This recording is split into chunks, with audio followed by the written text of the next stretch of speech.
remains unchanged. The goal is to listen and to understand.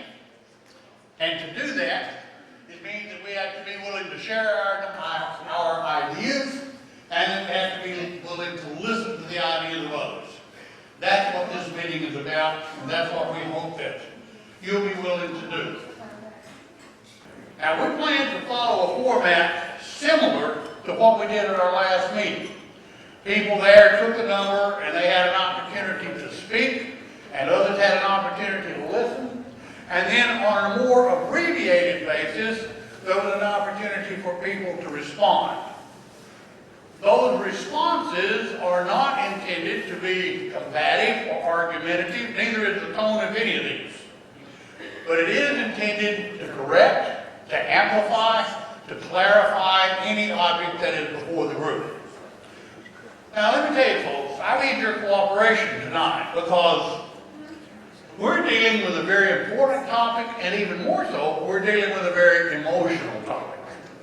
And when you have that, and you get a big crowd together, there is sometimes a tendency for it to become too emotional, too volatile. And while I understand that, I hope that you'll help me tonight and make sure that that doesn't happen. We're going to try to keep things very orderly. We're going to move them along fairly quickly. The goal for tonight is to make sure that everyone who wants to speak has a chance to do so, up to 24. That's the magic number. 24 people, because of our time constraints. If there are more who want to speak, and we don't fit into that time frame, we'll just schedule another meeting, right? But I do think we need to honor our time frame, and people need to know they're coming at 6, they're leaving at 8:30. So we'll try to honor that. And 24 people is pretty well going to achieve that. In our last meeting, we had a lot of speakers, but they were all on one side. My hope is that we can get speakers representing both sides of this whole land management issue. So, just so that we can get an idea of what we're dealing with tonight, how many would like the opportunity to speak to this group tonight? Okay, this may be manageable. Now, hold on just a minute. 1, 2, 3, 4, 5, 6, 7, 8, 9, 10, 11, 12, 13, 14. See, we're going to be able to handle that. Now, does that include any who are, what's the best way for me to put it? Pro-land management? Does that include any of those folks? 1, 2, 3, 4. Good. That's what we want. We want to be able to hear both sides of the issue in a reasoned, respectful, and restrained format. But we're going to start the County Judge Executive White. He'll be followed by Mr. Donnie Holler, speaking on behalf of Judge Executive Alexander. And he will be followed by State Representative Watkins. Want to get this? Yeah. Okay. Very good. Thanks, sir. And Jan will tell you when you're within 30 minutes of your time. So Jan, 4.5 minutes, please. Yeah. I may need 30 minutes. Appreciate everyone for being here. I'm here speaking on behalf of my constituents of Lyon County. The comments that I base, or the documents that I base my comments on tonight are documents that are written by the Forest Service. There are also some media outlets that have recorded these comments, and if you need any of these sources, you just come ask me and I'll give them to you. Pre-European conditions or pre-European landscapes has been a catchphrase for years. When looking back at the Forest Service brochures, documents, and plans, even when they talk to the media, sometimes we see this phrase. You can find it as far back as 2004 in the area management plan when the forest set up the Oak Grassland Demonstration Area, better known today as the 8600. Here's what it said in there.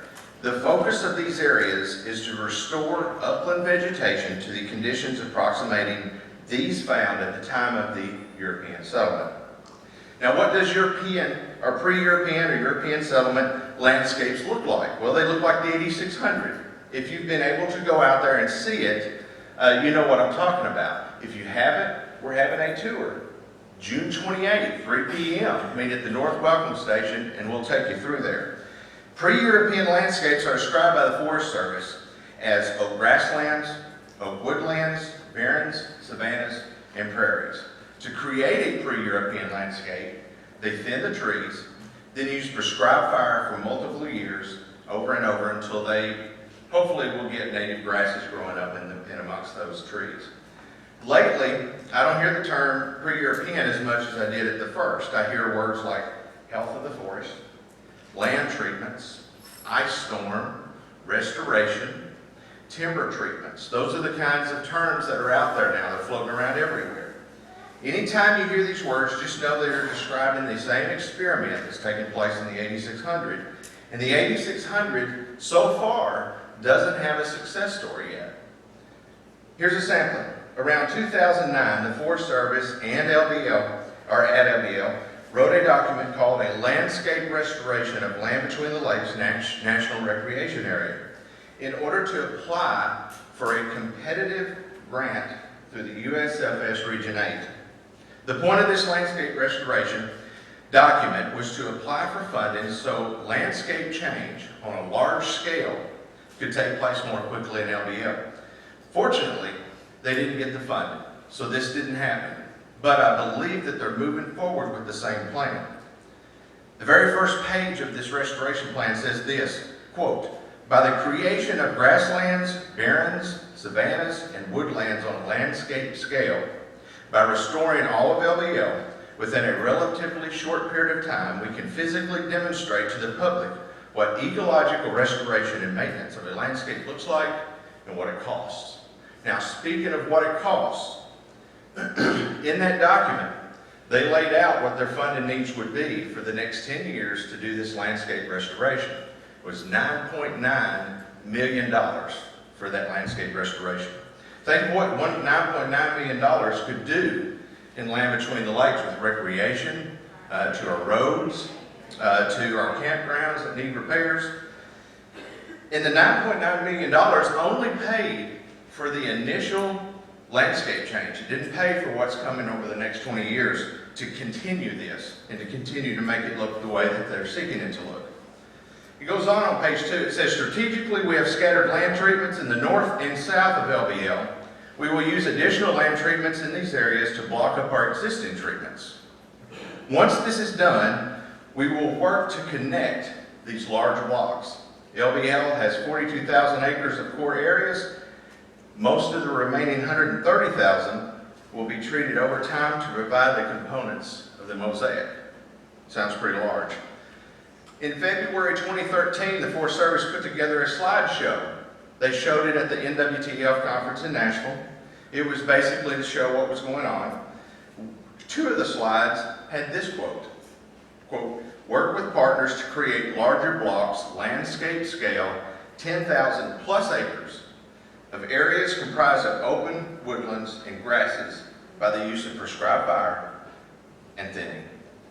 That idea dwarfs the 8600. Here's more. A couple of months ago, Congressman Whitfield and I stood at Edible Ferry Road in front of a sign. It was the same sign that is also positioned in the 8600 saying, here's what happened here. We're thinning the woods, we're going to burn it, and we're going to create these native grasses.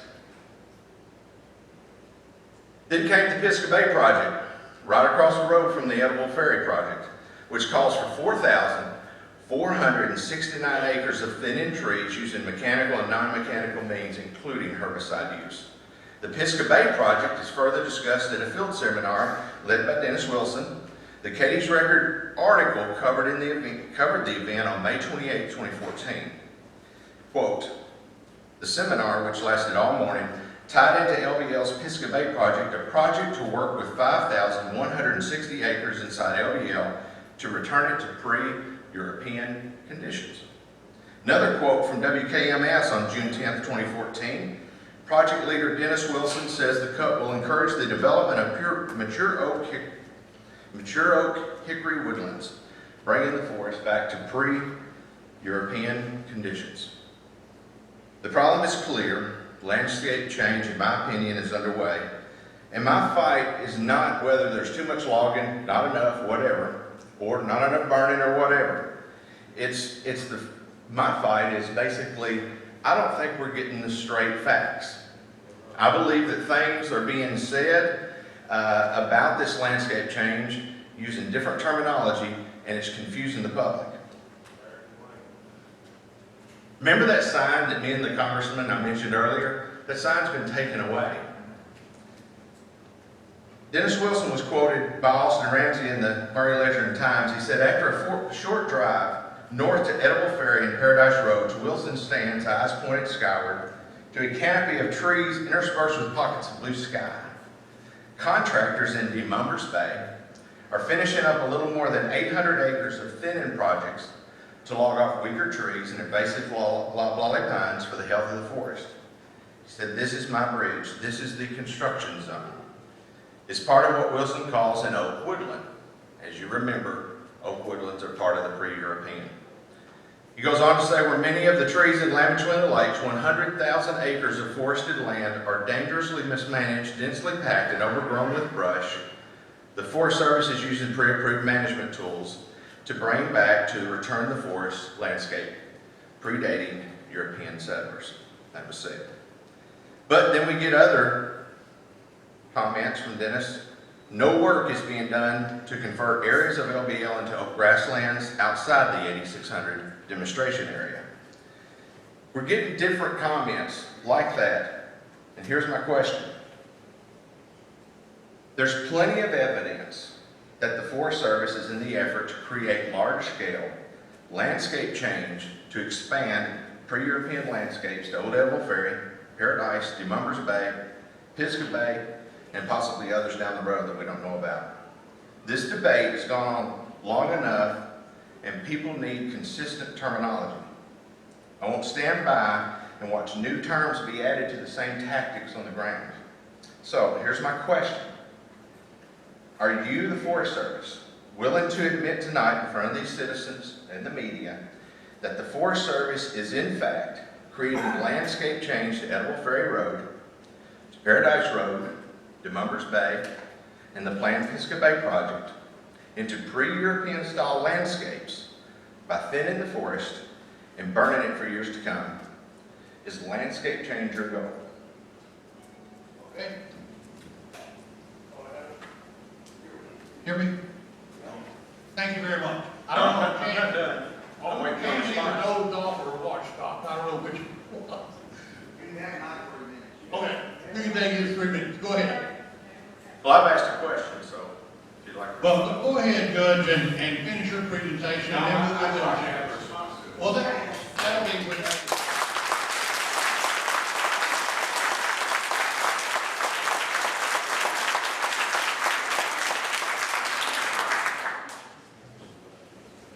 Our forest plan does provide direction to move to... Sorry, better? Okay. Our forest plan does talk about moving to more pre-European conditions. But the pre-European conditions isn't just oak grasslands. I have no intention of converting all the land between the lakes into an oak grassland setting. But I do not deny that in the past, maybe that we haven't been as clear with some of the terminology that we have used. And I think that is one thing that is becoming loud and clear, that we need to use better and effective language and work with the public. And so when we have a project that moves forward, there's clear expectations by all that the outcomes are known. And we can do a better job at that. But we are going to continue to try to manage, but we're also going to be doing that with you all involved. And so that work will be taking place with each other and not just as a solo entity. So, woodlands are a little bit different from grasslands. Woodlands are areas that are predominated by trees. Grasslands are predominated by grass.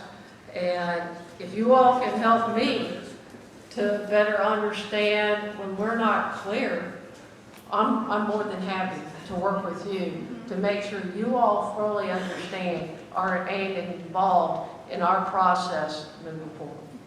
Okay, thank you. How do you respond to that?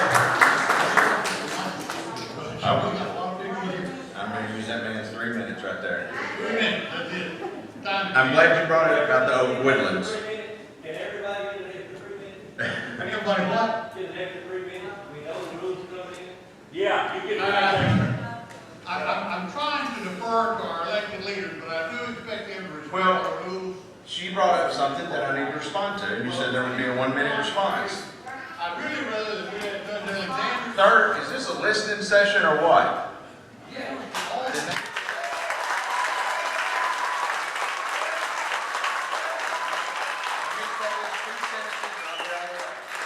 That'd be good. Quote, gaps in the canopy and a grassy forest floor, all desired and natural for these parts of the country.